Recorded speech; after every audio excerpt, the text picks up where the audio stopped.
Hello students, अगर आपको इस चैप्टर की और ज्यादा प्रैक्टिस करनी है तो मैंने लिंक डिस्क्रिप्शन में दे रखी है, आप उनको चेक कर सकते हो और बहुत अच्छे से आप इस चैप्टर की प्रैक्टिस कर सकते हो। हम बात करते हैं नेक्स्ट क्वेश्चन की। तो इसमें हमें दे रखा है find the zeros of the quadratic polynomial this and verify the relationship between zeros and coefficient. देखो, relationship between zeros and coefficient के लिए आपको वेरीफाई क्या करना होता है कि अल्फा प्लस बीटा जो है वो माइनस बी अपॉन ए आ जाए और अल्फा इंटू बीटा जो है वो सी अपॉन ए आ जाए।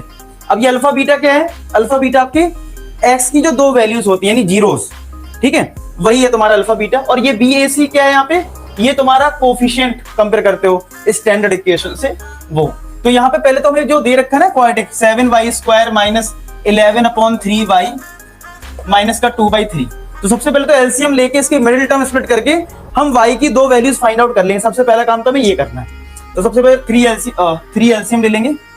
तो 21y² माइनस 11y माइनस का 2, 3 को अलग कर लो और ये बन गया 21y² माइनस का 11y माइनस का 2। अब मिडिल टर्म स्प्लिट कर लेते हैं। जो भी हमारी दो y की वैल्यू होंगी, ठीक है, जो दो y की वैल्यू होगी वही हमारा अल्फा बीटा होता है। 2 का मल्टीप्लाई 21 में करोगे 42 आएगा।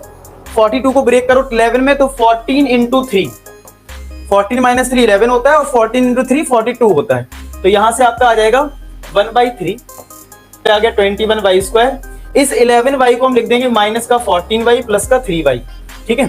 तो यहाँ पे 1/3, यहाँ पे 7y कॉमन लिया तो यहाँ पे आएगा 3y माइनस का 2, यहाँ पे 1 कॉमन लेंगे तो ये भी 3y माइनस का 2 आ जाएगा, ब्रैकेट क्लोज।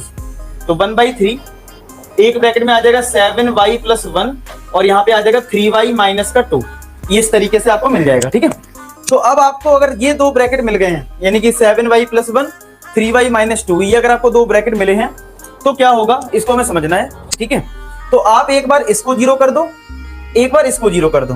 तो अगर मैंने 7y प्लस 1 को जीरो कर दिया तो क्या y की वैल्यू माइनस 1/7 आ जाएगी? क्योंकि जो फैक्टर्स होते हैं उनको जीरो करके हम जीरोस निकाल लेते हैं, जीरो करके। तो 3y माइनस 2 को जीरो कर दो तो y यहाँ पे आ जाएगा 2/3, y की वैल्यूज आ गई।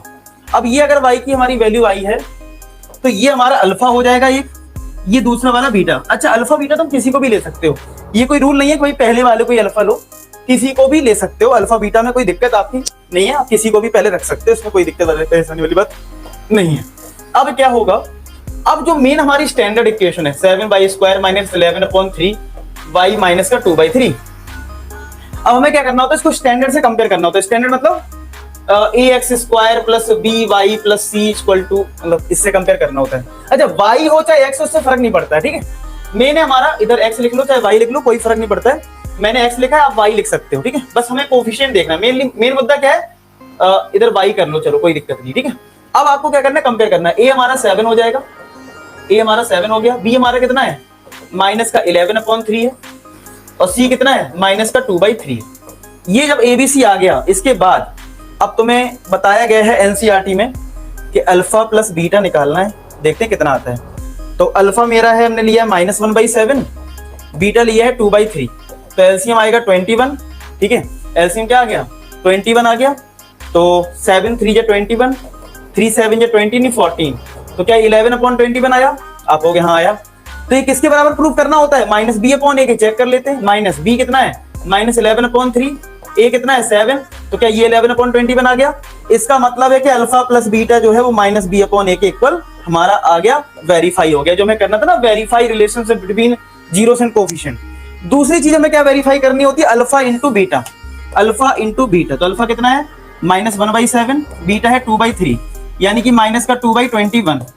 सी अपॉन ए के इक्वल आना चाहिए। तो सी कितना है हमारा, इधर देखो माइनस का 2/3 और नीचे ए कितना है 7, तो ये भी आ गया माइनस का 2/21। तो यहां से हमने वेरीफाई कर दिया कि अल्फा इंटू बीटा किसके बराबर आ रहा है, सी अपॉन ए के। तो बस ये सब करना होता है, यानी इस क्वेश्चन में जब भी आए तो आप x की दो वैल्यू निकाल लो। जो हमारा क्वाड्रेटिक होगा ना, मिडिल टर्म स्प्लिट करके या डायरेक्ट भी कभी कभी हो जाता है, तो आप उसमें क्या करिए, उसमें इसी तरीके से आप दो वैल्यूज फाइंड आउट करके एक अल्फा और बीटा लेके सॉल्व कर दीजिए। अगर आपका डाउट क्लियर हो गया तो आप लाइक करके और चैनल को सब्सक्राइब करके अपना सपोर्ट दिखा सकते हैं।